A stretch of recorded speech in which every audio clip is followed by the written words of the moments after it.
We live our days submerged in a constant stream of information. As the speed of technology accelerates, the noise of daily decisions piles up, often leaving us paralyzed by the weight of our own choices.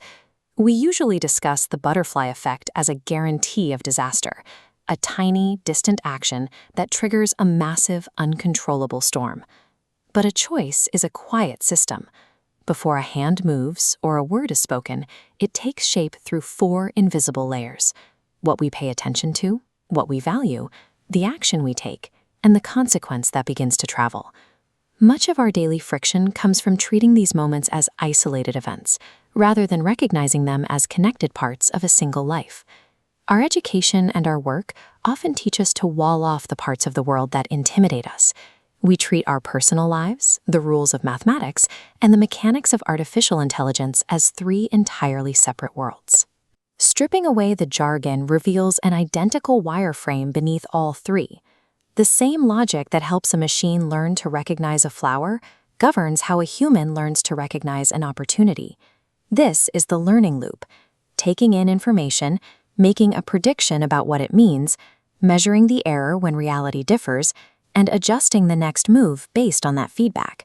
When we watch a child identify a new pattern, we are seeing the organic version of the same mechanism that allows a neural network to predict the next word in a sentence. By focusing on how these loops of observation and feedback function, we can begin to see both our tools and our own habits with much greater clarity. We often view mathematics as a curtain of abstract symbols, forgetting that it originated as a tool to describe the regularity we see in nature.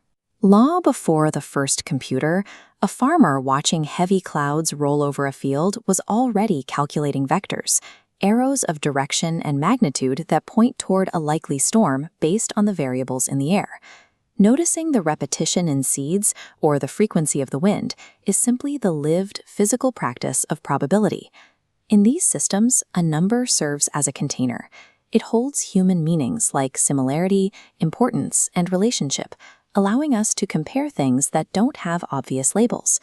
Mathematics provides a way to translate our everyday intuition into a structure we can measure, test, and improve.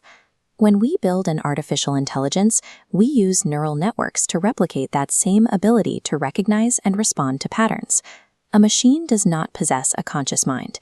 It manages a context translation problem, taking millions of data inputs and making a mathematical guess about the output. When a guess falls short, the system calculates the distance between prediction and truth, a measurement called loss.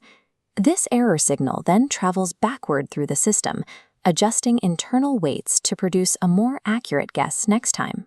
Artificial intelligence is simply the automation of this trial and correction, carried out at a scale and speed that exceeds human capability.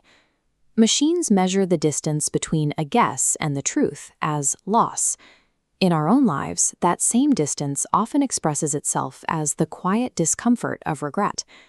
Regret provides us with delayed information about a value we neglected. It is the soul's way of marking where our lived reality has drifted away from what we actually care about. Take the story of Alaric, a man who chose ambition because it felt legible and safe, while treating connection as a dangerous distraction. He received constant signals of loneliness, emotional error messages, but he refused to update his internal beliefs. He mistook his emotional avoidance for discipline. When we ignore these persistent signals for years, the distance between the life we planned and the life we are living grows, until the system can no longer sustain the weight of the error. If AI learns from feedback just as we do, we might be tempted to ask if these systems are actually starting to think. We have to recognize the boundary between the fluency of a machine and the truth of human experience.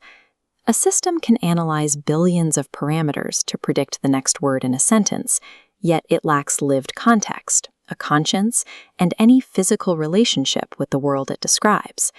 Because human cognition is built to infer minds from behavior, we often project intentionality onto a machine simply because it operates at a massive scale. While a machine can provide us with infinite speed, we alone remain responsible for the empathy and the moral boundaries that give those outputs meaning.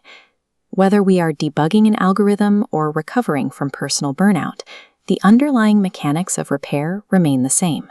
We begin with chunking, dividing an overwhelming problem into small, workable pieces, while ensuring that each piece still serves the purpose of the whole.